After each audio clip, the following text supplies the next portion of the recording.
Hello and good morning, everyone. My name is Guy Shiraki, and I serve as the CEO of the Chester County Chamber of Business and Industry. And welcome to our discussion this morning on blockchain and cryptocurrency, two of the subjects that we've been hearing about for some time, but are now popping up in the news in your news feed several times a day as ongoing discussions happen about the cost, the sale, real cryptocurrency, made up cryptocurrency, supply and demand, and various businesses that are now trading in or using cryptocurrency of one form or another for transactions. There's also a great deal that is happening behind the scenes and outside the news that many of us may or may not be aware of. We're very fortunate to be able to present this panel discussion, and especially excited as our chamber continues to do more and more things outside of the realm of what had been the COVID era, trying to offer support and advocacy for our small businesses and returning more and more to traditional chamber leadership issues to help you and your business grow. We're very fortunate to have a panel of local experts, folks who have been following these issues and who promise to try and explain them in a way that even I'll understand, so that we'll be able to leave this discussion knowing more about these topics and also to have trusted ways to continue to follow it in the future.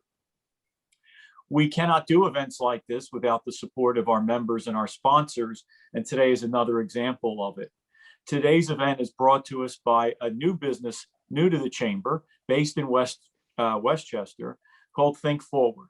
I've had the opportunity to learn about Think Forward as they were thinking about joining the chamber and talking about how they could serve our members and the community at large. I think it's an interesting business approach that they have and value and services they provide. To talk to you about this new company, or new to our chamber company, Think Forward, I'm going to invite Chad Muckenfuss to speak. Chad's going to talk about the services they provide, and I would warn you ahead of time, this only matters to you if you're interested in communications technology and keeping your business operating. Otherwise, their services don't matter to you, ITs. But it's great to have a business here in the county working on these things to help all of us, small, medium, and large-sized companies. And we're grateful for their sponsorship so we can bring this event to you at no cost. At this time, from Think Forward is Chad, and I'm going to turn the microphone over to him. Chad, thank you, and thanks to Think Forward for your support for today's event. Welcome. Well, thank you, Guy. I appreciate the opportunity, and we're happy to be a new partner of the Chester County Chamber. Myself and my sales leader here, Joe, are looking to be a strong participant in the chamber and upcoming events, and we appreciate this being kind of our kickoff here for this. It goes a little bit hand in hand with what we do here at Think Forward.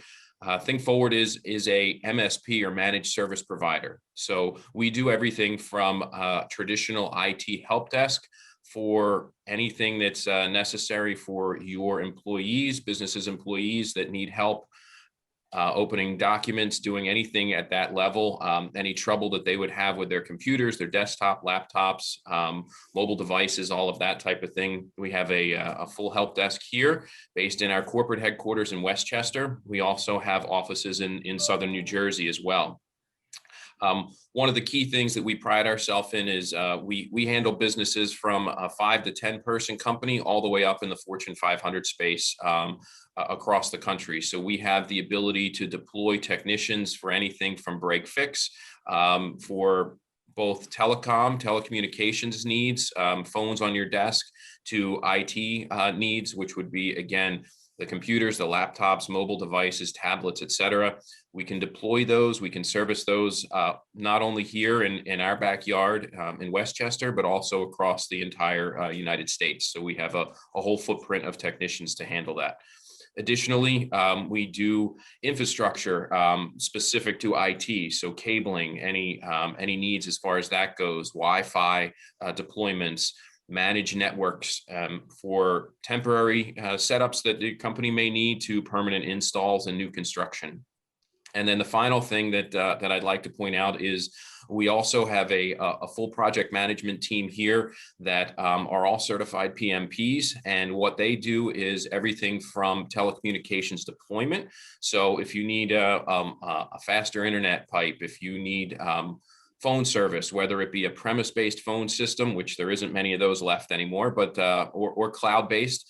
We have, again, access to the thousands that are out there and help you trim down and figure out what the needs are specific to your businesses. So again, one last thing, we will take Bitcoin, and we'll learn about that on thing here. So if you do want to pay in Bitcoin or any crypto, we're happy to take that as well as payment. So I thank the panelists, and again, Guy and the Chester County Chamber for us being a part of this today. And I look forward to what the panelists have to say. So thank you. Thank you, Chad. And again, thanks to Think Forward for their sponsorship to this event, which allows us to present it to our members and the audience at no cost. And welcome to the Chamber. And we look forward to seeing you and Joe and all the members of your team at some upcoming events in person. So thanks again. Thank you. As we begin our discussion on these interesting and exciting topics, our discussion today is going to be led by our moderator. Our moderator is Dominic Folino. Dominic has been active in the Chamber for several years, including in his current role with his current firm and previously at another firm. He's been active in Chamber programming and events, particularly those focused on economic development, and also has helped us in a number of our advocacy causes as well. Dominic is currently the president of Spectrum Strategies. That's a boutique firm specializing in government affairs, business development, and blockchain education. And that's not something he added to his resume yesterday. It's been something that he's been following and focusing on as part of his practice. One of the reasons he's equipped to be our moderator today. Before starting Spectrum, Dominic worked in-house at a financial firm here in the Philadelphia area for about 9 years. Blockchain and cryptocurrency are among his passions. Inside the workplace and outside, it's something he follows. And in fact, he's so dedicated and involved in this cause, he serves as Pennsylvania's representative on the State Blockchain Association. So we thank him for his support for the Chamber, and thank you for your willingness to bring this topic forward and help moderate the discussion. Our goal today is for all of us to leave here learning a little bit more, and Dominic's well positioned to lead that discussion. So thank you for your support for the Chamber, Dominic, and at this time, I'm going to turn the discussion, the panel, over to you. Thank you. Thanks, Guy. I appreciate it. Good morning, everyone, and welcome. It's good to see you, well, virtually at least. So, blockchain and Bitcoin. Who's excited? I know I really am. John is. A few years ago, I bet if I mentioned the currency Bitcoin, created by a person or group of people using the pseudonym Satoshi Nakamoto, which is traded on a blockchain that is basically a public ledger which runs with cryptography, most of you would have thought I was crazy or talking about adopting the Jules Verne book to a movie. But I think we all realize at this point, this is not science fiction. Lately, the words Bitcoin, cryptocurrency are commonly seen on the front page of many major publications. And there are several publications rising every day devoted strictly to cryptocurrencies such as Bitcoin and Ethereum. We continue to hear about companies such as Microsoft, Home Depot, Whole Foods, Starbucks, and most recently Sheetz accepting Bitcoin. What does that even mean? What's the difference between blockchain and Bitcoin? Why do cryptocurrencies and blockchain deserve so much attention? Why should we even care? And what are the long-term impacts, if any? So today, the Chamber, with Guy's leadership, has assembled a panel of individuals whose intention is to try and cut through that noise and get some of your questions answered. We're going to kick off the discussion with John Rafferty, who is a litigation partner at Gawthrop Greenwood in Westchester, where he helps businesses and individuals resolve disputes through negotiations or trial. John has trained lawyers, law enforcement, and accountants throughout the United States about the 21st century hurdles blockchain and cryptocurrencies attempt to address. Today, John will be discussing the differences between blockchain and cryptocurrencies, such as Bitcoin and Ethereum. Next, we're going to hear from Brian Honness, also an attorney in the estate planning and corporate tax practices group at McNees, Wallace, and Nurick. Brian focuses his practice on real estate planning, business succession planning, estate and trust administration, mergers and acquisitions, and the formation and operation of nonprofit entities. Brian advises clients on the preparation of wills, powers of attorney, trust agreements, charitable planning, and the disposition of digital assets. Brian takes a unique approach to meet each of his clients' planning goals. Brian today is going to talk to us about taxation and smart contracts. Finally, Andrew Davis and Balaj Singh from West Capital Management will address the various uses of blockchain. Andrew is the Director of Research and also serves on West Capital Management's Investment Committee. He's responsible for due diligence on managers, strategies, portfolio construction, and portfolio implementation. Balaj is a research analyst and supports West Capital Management's Investment Committee. Balaj is responsible for investment, due diligence on managers and strategies, portfolio construction, and performance reporting. So now I'm going to turn it over to John, who's going to kick off the panel. Morning, friends. In the next 3.5 minutes, I'm going to explain the differences between blockchain and crypto in a way that the least tech-savvy member of our audience can understand. So I think this is important to start the discussion by explaining that blockchain is really a technology, the same way the World Wide Web is a technology, and Bitcoin is one example, one use case of that technology. And we'll talk about what both of those mean. But before we describe what blockchain is, I think it's important to describe why it's important. Do I need it? So think about something that's important to you that you want to keep a record of, where record keeping is important. Maybe money would be a good example that you perhaps keep in a bank or somewhere else. You might have questions like, how is my data backed up? Who can edit entries in my data? How will data and funds be available when I need them? And what am I being charged for each transaction, right? Those are questions we all have about the data and records that we keep and that we want others to keep for us. So what happens when we look at those 4 questions and see how they've been answered traditionally versus by blockchain? So first, how is data backed up? Traditionally, it's been in data centers, on hard drives, in data farms. With blockchain, that data is distributed on millions of computers around the globe. Who can edit entries? Well, traditionally, it's been the CEOs of corporations or banks or people who have that special access, maybe your IT department, that allows them to go in and make changes. With blockchain technology, more than 51 of the computers on a given network have to all have a consensus that that change is required before it's made. Third, will my data or funds be available when needed? Well, if you're in the US and you're banking and you want to move funds on a Sunday, probably the answer is no. Certainly if you want to go to the bank and withdraw them. But with blockchain technology, you can immediately and always access your data and take possession of your data and do with it what you need to. And finally, how much are you charged for transactions? Well, that has traditionally been the case of whatever that particular company requires. And we'll talk a little bit more about fees later on. But with blockchain technology, we're seeing some of the smallest fees ever about what you're charged.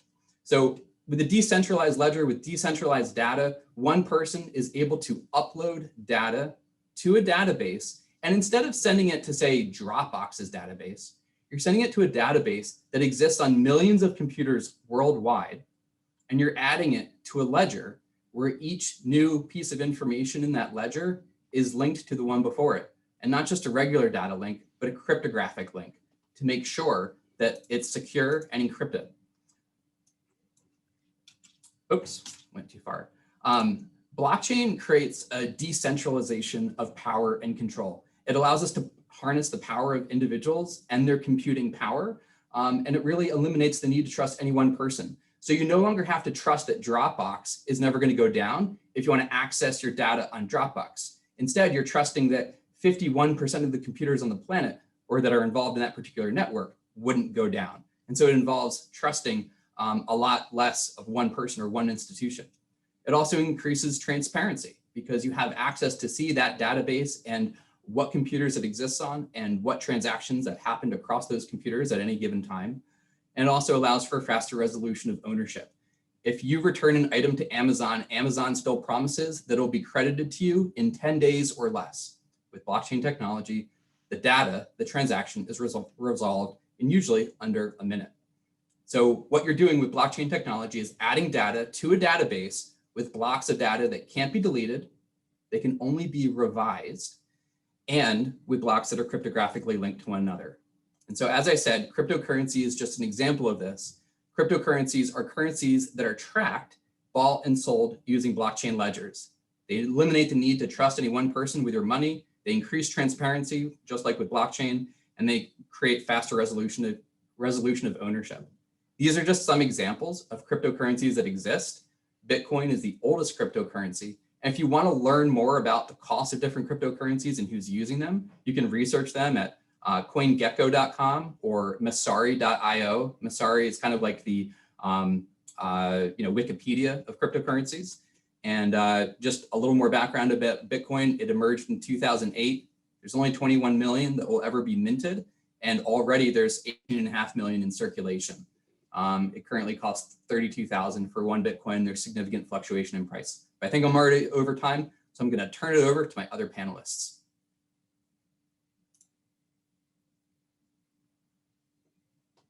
You're muted, Brian. Thank you, John. I will be discussing the taxation and operation of smart contracts. In a very basic sense, there's a lot to it, and there's still a lot of uncertainty regarding both taxation and smart contracts. But in 2014, the IRS determined that cryptocurrency is treated as property for tax purposes. And for investors, this means that cryptocurrency will be regarded as a capital asset. So the first thing you need to do is determine your basis in your cryptocurrency. This largely depends on how you obtain the cryptocurrency. So if you purchase cryptocurrency from an exchange, your basis will be the purchase price. If you receive cryptocurrency in exchange for goods or services, your basis will be the fair market value as of the date of the receipt of the cryptocurrency. It's up to the taxpayer to determine their basis or the fair market values of the date of the receipt, which can be difficult, seeing, as John said, cryptocurrency fluctuates in price. We just saw it a couple days ago with a huge price drop in cryptocurrency. So determining the exact fair market value on a day can be difficult. Additionally, if you receive cryptocurrency in exchange for services, it is taxable as income, so it needs to be listed in your tax return. If you receive cryptocurrency as a gift, the general rule is that your basis will be the donor's basis. So if you receive cryptocurrency as a gift and later sell it for a gain, your basis will be the donor's basis plus any gift tax that was paid. If you sell for a loss, however, your basis will be the lesser of the donor's basis or the fair market value of the cryptocurrency as of the date that you sold it. If there's no record of the donor's basis, however, your basis in the cryptocurrency will be $0. So record keeping for gifting of cryptocurrencies is very important.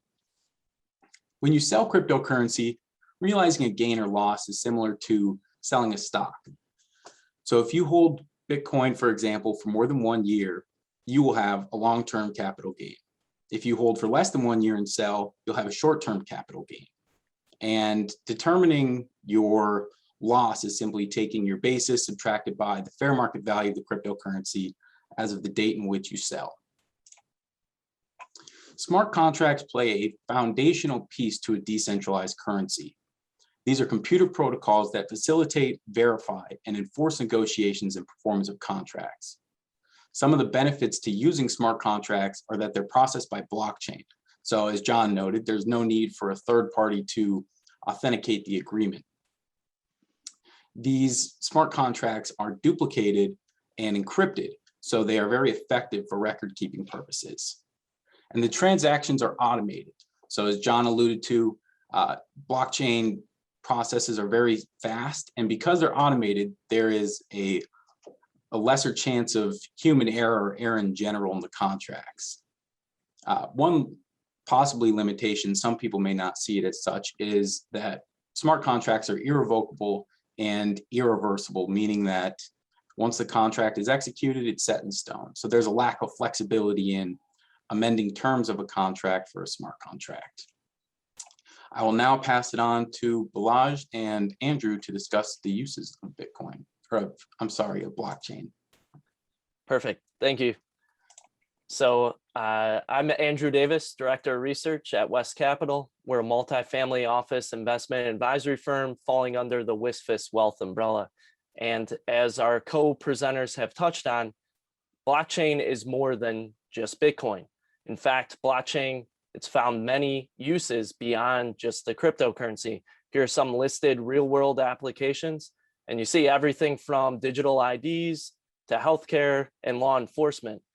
We would stress that blockchain is beyond just an infancy stage idea, lacking proof of concept. There are recognizable, known entities that are exploring how blockchain can drive efficiencies in their business. So for example, listed some here today, but IBM and Walmart, two US blue chip publicly traded companies, they've partnered together to create a blockchain project that will monitor food safety, so far from cryptocurrency. And as we touched on a little bit, here the blockchain adds transparency, like in cryptocurrency, but this time for food supply chain processes. But it really is just beyond just these two companies. As you can see in this graphic, plenty of Fortune 500 companies already using or exploring how blockchain can bring efficiency to their businesses. And overall, backing up a little bit, this is something we feel is very prudent in the investment process, looking to see what companies are embracing change, trying to understand where they see themselves 5, 10, 20 years out, so we can look out and discount them to today. We've listed some of the first movers here. These are companies that hold Bitcoin on their balance sheet. So a bit of a bold early stance, if you will, by these corporations. However, there are some that have suggested if more S&P 500 companies start holding Bitcoin on their balance sheet, and that in 10 years, the size of the asset class grows to be that of gold, which is kind of the current store of wealth asset, that would imply about a 5% annualized return. So obviously, without the lack of serious volatility, like we're seeing today, you would expect to see that continue. And we've seen this volatility in the past. So just laying that out there, that is one of the thoughts behind it. But beyond just the currency side, my colleague Balaj Singh, he'll now expand on the use cases.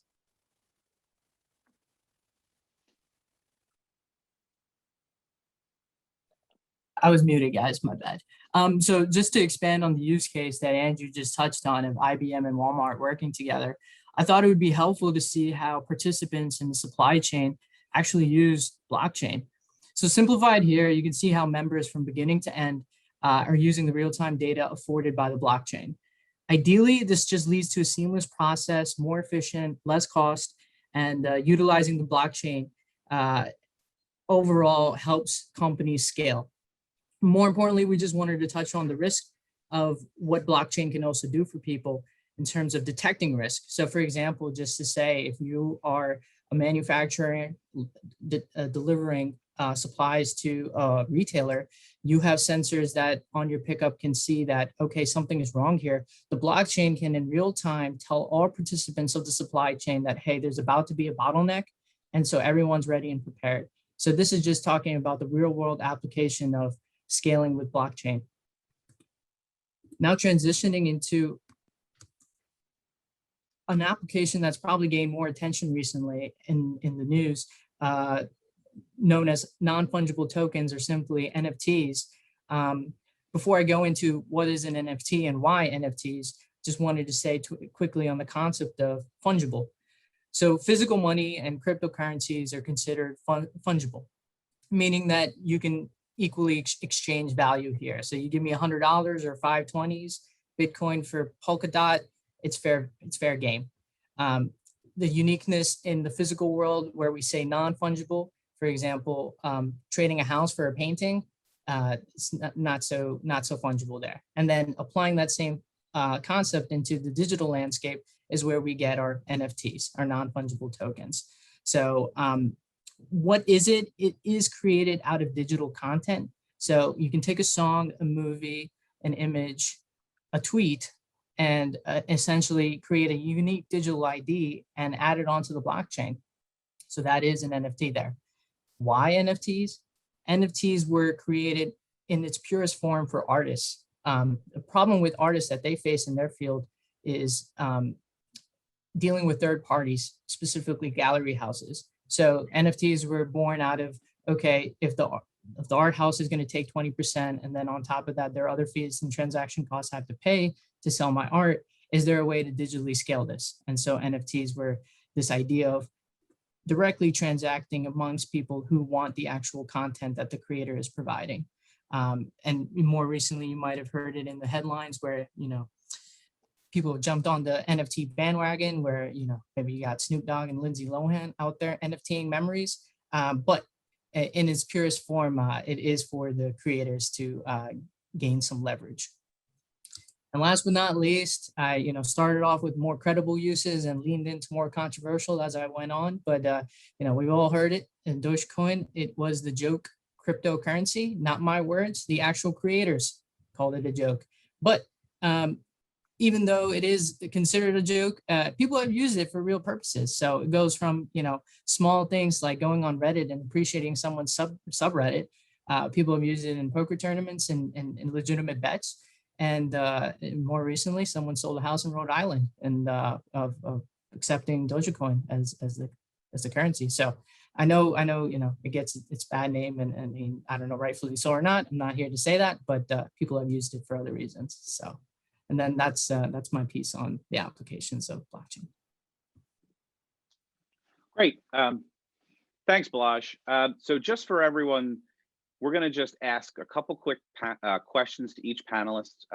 We ask that you just hold your answers, if you can, to under a minute. And then after that, we'll ask the audience for questions. If you'd like to submit a question through the audience, please put it in the chat or use the raise your hand function. So Andrew, we're going to start with you. As we've all seen in the news, and as everyone's mentioned, there's price fluctuation, a tremendous price fluctuation. So why have crypto prices dropped so much, do you think, in the last, well, maybe a few weeks to the last couple of months? Sure. Yeah, great question. Hard to pinpoint a specific event, as is typically the case in asset classes. Could be Elon Musk's tweets and then investor sentiment trying to discern, what does this mean for Tesla? Are they going to hold it on their balance sheet? Are they going to accept it? More recently, you also had the crackdown in China. And then some thesis out there is maybe some of this real speculative stimulus play money, YOLO money, so to speak, that was being just used for speculative investing. Maybe that's being drawn down now that the economy has reopened and we can all go out and enjoy and spend.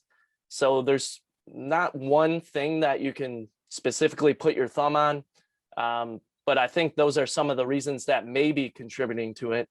But backing up a little bit, I would say, and you hinted at this at the beginning, this is nothing outside of the norm. Just remind investors, even in 2016, 2017, the lead up to the previous high in Bitcoin, there were periods of 50% drawdowns in the past. And in fact, it's almost admirable or unique of this asset class that we've had such intense drawdowns, and yet it still has regained traction and ultimately still exists today. Great. Thanks, Andrew. So Balaj, you mentioned a couple different, you mentioned obviously Bitcoin, you mentioned Dogecoin. So what do you see have been some of the best performing assets, digital assets, over the last year?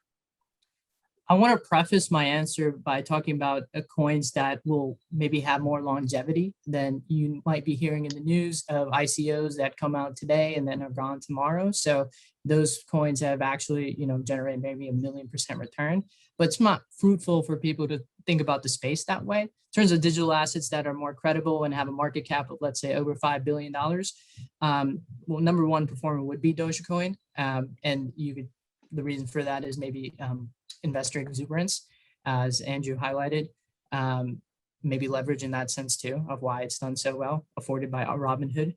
But in Brian touched on this importantly about elevating the uses of blockchain and through smart contracts. So the coins that have done really well, Ethereum, Cardano, these are coins that facilitate smart contracts. And so they've generated a 300 or 200% return respectively. And longer term, people see this use case, even being more developed. You have more legitimate houses like JP Morgan, who are partnering with organizations using Ethereum, NFTs that I touched on that gained a lot of popularity last year. NBA Top Shots, they use Ethereum. So as the function allows it, it has more credibility. So I put Doge, Ethereum, and then Cardano. Great. So, Balaj just mentioned Brian, and Brian, you spoke about how the IRS views crypto as property. and you touched on a couple different uses, but I think there's a lot of folks out here. So let's just say I'm going to donate crypto to a qualifying charitable organization. How would I even calculate my contribution? How would I write that off? Basically, how would that work? Because I think, as we can see with the costs, it's becoming easier to donate. So how would you do so? Yeah, that's a great question. So for donating cryptocurrency, and I mean, maybe with smaller coins, this might become, more popular, or people who have a large amount of cryptocurrency, and want to make a positive impact with it. Calculating your charitable contribution. So currently, if you hold a certain coin for more than 1 year, your charitable contribution would be the fair market value at the time of the donation. So if you donate Bitcoin, today and it's worth $32,000, if you donate 1 Bitcoin, your charitable contribution would be $32,000. If you hold your cryptocurrency for less than 1 year, your charitable contribution would be the lesser of your basis or the fair market value at the time of the donation. And maybe this gets to the volatility part as well, where if people begin to hold coins for longer, there'll be less volatility in price. But as Andrew and Balaj alluded to, that's part of the value of the asset as well as just the volatility. So it's an interesting dynamic. So it's extremely complicated. Yeah. And lastly, John, we spoke in your bio. We talked about how you've been training law enforcement and attorneys on how to deal with cryptocurrency. I know that a big knock on cryptocurrency is that many of nefarious actors use it in their transactions, whatever crime they may commit. Can you speak to that and kind of give your opinion on that and how we can combat that? Yeah, and in doing so, I want to make 2 points. One, that cash dollars are better for criminals, and 2, that it's easier to track crypto. So first, using physical dollars really doesn't keep criminals away. I know back in 2009, just before Bitcoin kind of came on the scene large scale, law enforcement intercepted $3 billion of laundered money around the globe. And guess where 80% of that was from? The United States, right? So our current system is not working. But cryptocurrency, on the other hand, enables you to actually track transactions between digital wallets. There's people who spend their entire days just seeing where money flows from one wallet to another. And if that money ever flows from a wallet to a bank, you now have a point of origin or a point of exit where you could find that money. But once a dollar goes in a suitcase, you never see it again. That's a great point. Well, thanks everyone. So if the audience has any questions, I'd love to turn it over to you. And if you, as I said, please use the raise your hand function or put it in the chat and I'll direct it to the panelists.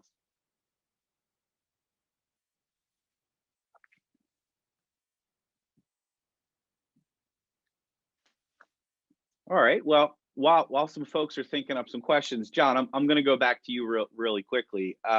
You talked about the differences in cash and crypto. So what problems do you see that crypto may solve that Venmo and PayPal don't? Yeah, so Venmo and PayPal are surprisingly limited. It doesn't feel that way because here in the US, we use them every day. But Venmo doesn't work outside the US. You have to have a US bank account to use Venmo. And PayPal doesn't. Oh, I didn't realize that. That's a great point. Yeah, Sorry. PayPal doesn't work in 24 different countries. You can't use PayPal. And you can't use PayPal if you're not lucky enough to have a phone number or an email address. You're simply out of luck. So if you want to make transactions online and you don't have those things, well, cryptocurrency could be an option for you. Now, let's talk about fees for just a second. I recently had to send $25 to my sister in Canada, and I did that on PayPal, and I paid $2 just to send that 25. Doesn't make sense. Venmo, we all might have seen an email from Venmo this morning in our inboxes saying that it will no longer be free if you're paying for a good or service, like paying your neighbor to shovel snow. You're now going to pay 1.9% plus a dime for each of those transactions, and instant transfers are going up to 1.5%. So yeah, they don't solve problems, they increase problems and increase spending. Great point, John. So Brian, we have a follow-up question from Chuck to you. Are charities set up to receive cryptocurrencies as donations? I guess this would depend on the specific charities. I think, Andrew showed a slide or multiple slides of companies that are beginning to receive cryptocurrencies. And I don't think it was a coincidence that those were all very large companies with a lot of resources. So it'll depend on the specific charity and I guess their own policies and, I guess their mission and maybe their risk tolerance as well. Maybe they'd rather have cash than cryptocurrency. So if you don't want to donate the cryptocurrency, I mean, one option would be to sell, get cash, and then donate the cash. But then you're realizing some sort of gain or loss on the sale. So it would depend on the specific cryptocurrency. But I think that, as cryptocurrency becomes more of a mainstay and becomes, more and more of people's portfolios, I think we'll see more charities beginning to plan for receiving cryptocurrency as, as a donation. John, I think can I add to that everyone, real quick? absolutely. Thegivingblock.com is a great website that enables charities to accept crypto and people who want to donate to charities to be able to do that. Oh, great. Well, and to your point, Brian, I think all the panelists and myself would agree that, this is the next 10 to 15 years you're going to see, in my opinion, again, it's just an opinion, you're going to see an explosion. So I think this is a question that all the panelists can answer, but I think we're going to kick it to Andrew or Balaj from Bill Detweiler. If you want to purchase cryptocurrency, what is the proper way to do so? And I'm sure, Brian and John, feel free to kick in, but I think we'll go to Andrew or Balaj to take that one. Yeah, so I'll jump in high level. I would just say there's so wide adoption. We've kind of talked about how Fortune 500 companies are now even holding it on their balance sheet. They're using blockchain. So the technology is there. And then you've had some of the larger banks start to announce that they too are transacting or holding cryptocurrency for clients. So there's actually an array of solutions for how you can go about purchasing it. It depends on sizing. If you a more traditional broker like Fidelity offers some cryptocurrency solutions, and then a smaller size, there's different applications like Robinhood, Coinbase, those sort of things. I don't know if you have anything you want to add there, Balaj, or any of the other panelists. I was just going to add our disclosure. We do not recommend the buy or sell of cryptocurrencies. The small print. Yeah, it's a small print. But no, just as Andrew said, it's depend on the scale of how you want to participate in the asset class. And Balaj, to that point and what you said earlier, I think I'll kick this one to you. Another question from Chuck is, do you envision a world, say 5, 10, 20 years where there's one crypto to rule them all? I'll stay away from my Lord of the Rings reference there. Or will there just simply be, multiple currencies? Yeah, I think that kind of marketing of what we've done with cryptocurrency is kind of not fair, because when you hear currency, you kind of think like there's only supposed to be one. Like, I trust the US dollar, like why do I need anything else? But we've been talking to other people in the space, and a way of thinking about it we like to share is like, think of it as like, you're on the S&P 500 and you're buying McDonald's and you're buying Clorox. Those two companies are engaged in two different solutions. You don't need just a McDonald's and you don't need just a Clorox. They're solving different problems for different uses. So same thing with cryptocurrencies. Like, every token has a purpose, and when you're transacting in it, you have to kind of think, is this project viable longer term? So the problem that they're trying to solve, is this always going to be a need? I feel like we'll always need hamburgers. So McDonald's is always going to be here. But in the same way, if Ethereum is the legitimate decentralized currency for NFTs, then Ethereum is going to stick around. So we would have multiple winners in the space, I would say. Great. So it seems that I don't have any other questions from the audience. Oh, wait, hold on. We have answer about, sorry, I trying to keep track of the chat there. What I think would maybe be a great idea as we are wrapping up, we're coming up on our time. If each of the panelists just want to give a quick kind of closing 30-second thought. And then John, I saw your message come in there. If you just want to touch on that as well, feel free. Andrew, why don't we start with you? Perfect. So Balaj kind of set the table for this, but thinking about cryptocurrency as a strategic investment, we would always say that it's prudent due diligence, understand, like Balaj said, about that token, what's the viability of that project. But beyond that, there's more overarching portfolio construction thoughts to consider. You want to understand the purpose of that asset class in your portfolio, understand your ultimate goal, what your wealth goal is, and then ultimately from there deriving how much risk you can take, what's the appropriate allocation to hold in the portfolio.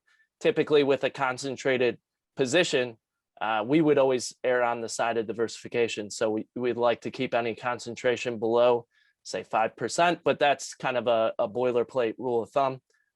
So just kind of hitting on some of those investment thoughts that you want to have in the space. Great, thanks, Andrew. Balaj?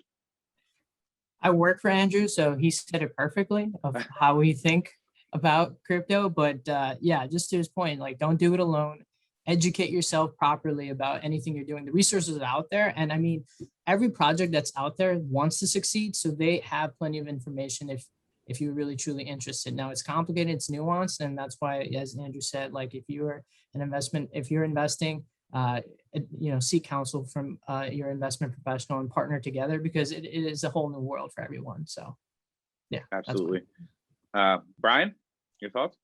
Yeah, so to piggyback on what Dave said, there are a lot of coins out there and they serve different purposes. So if you feel like, for example, Bitcoin, Cambridge recently created an index, and if Bitcoin were a country, it would be in the top 30 of energy users in the world. A large part of that comes from mining. So if you are more energy efficient, or if environmental impact is a big issue of yours, look for coins that really specialize in minimizing their carbon footprint and their environmental footprint.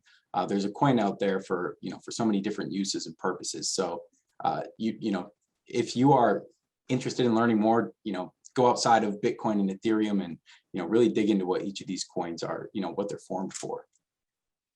Yeah, and just very quickly, I realize that was your final thought, Brian, but if anyone else wants to add to, that's something that I think is a major topic, especially that Elon Musk brought up, is the use of energy and the environmental impacts. And I'm sure Andrew and Balaj, you guys are seeing in your space a lot of different funds dedicated to ESG. I mean, a lot of people hear about ESG, but before we get to John, if you want to comment on this, does anyone just want to add to that, because that is a major topic that I feel we didn't devote necessarily enough attention to today. So we still have a few minutes if anybody wants to jump in on ESG or just energy use in general. Thanks for kicking that thought off, Brian. Well, I guess I would say on that point that we're still in the early days of this technology, and much like the early cars that were horribly carbon inefficient, I think that we have a lot of cryptocurrencies right now that fall in the same category. We also have cryptocurrencies that have carbon neutral footprints or close to it. And so I would encourage people to do research about those and see if they think they pass muster. And my bigger point, that I just wanted to end with was that I think that, like the early days of the internet, there's no one source, one place, one website that has all the right answers or can tell you the right way to do it. And I've educated myself by learning from a diversity of places.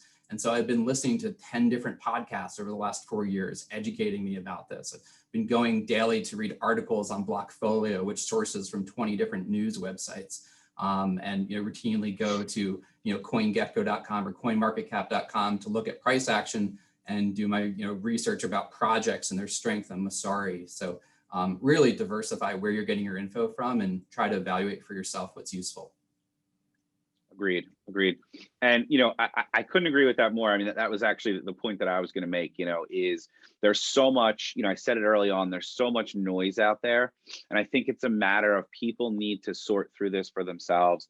And you don't want to put, back to Andrew's point, if you're going to start to invest in crypto, again, I'm not dispensing investment advice, but definitely be very careful.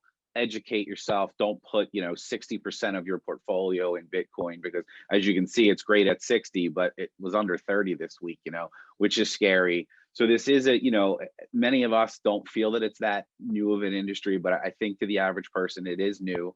And back to John's point, it's important that everyone educate themselves. And I think each of the panelists would say that we would make ourselves available if you have any additional questions or follow up.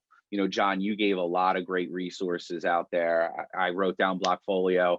because I think that's exactly right. We've all probably read the same 3 books. You know, we've all read, like, you know, the Bitcoin Standard and the Age of Cryptocurrency, and those are like the staples. Those are the, you know, that's the Bible, if you will. So I want to thank all the panelists, and I think it was a great day. And you know, I think, as I said, we'll all be around for any follow-ups. Feel free to email us. And Guy, thanks for having us, and I'll turn it over to you to close our day. Thank you, Dominic. Thank you. And to all the panelists, we very much appreciate your thoughtful approach and very measured approach, and being patient with those of us that know far less than you do about these topics. These are issues that we will continue to follow, because we understand for our chamber members that many of us come to these issues wearing several hats. You know, we have to look at our personal finances, we have to help in the workplace, and we have to think about the future. And whether, you know, you're dealing with how to meet consumer demand, or you're how, you know, customer service, how to integrate even basic things like Apple Pay or PayPal into your transactions, let alone this stuff. One of the things that we want to make sure we do at our chamber is help our businesses prepare to succeed, not only in 2021, but in the future. And this is a step in that direction. We'll continue to follow these topics and think of ways to do it. I would encourage those of you watching to share with us your feedback for this, but also think about related topics that we can help you with. One of the really important things that we're proud of in this chamber is that we're blessed to have not only hundreds and hundreds of businesses, but there are countless individuals who are experts in a variety of fields, as you're seeing today. And we love the opportunity to showcase our members to help other members succeed personally and in their business. I want to Think Forward again for their sponsorship to allow us to bring this event at no cost to you. Would encourage everyone to please take a look at our website for upcoming events, where we continue to have a mix of live, in-person, and hybrid events. Next week, we have our WIB Awards, our annual celebration of our female executives across the region. Hopefully you can join us in person. And later in July, we have our annual members barbecue, where we usually have 100 to 200 members come together for a relaxing afternoon. In many ways, this will be our largest in-person celebration in about a year, and we hope that you can join us then. After this event, we will send you contact information for not only the panels, but those of you joining us in our audience, because one of the things in our chamber we want to make sure we can do is to continue to build relationships and share information. So please look forward to that email that'll share that information.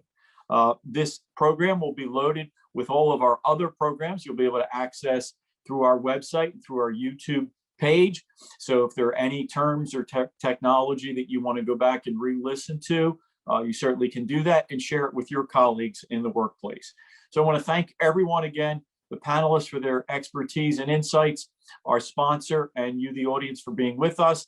And last but not least, I do want to thank our chamber team, who in the midst of all that all of us are dealing with personally and at work, and dealing with all that we're doing in terms of advocacy and reopening, we're able to collect a great group of experts to bring this presentation. So I want to thank our staff for doing that. With that, have a great day, and we look forward to seeing you at a Zoom event or hopefully in person in the near future. Have a great day, everyone. Thank you. Thanks, Guy. Thank you. Thank you.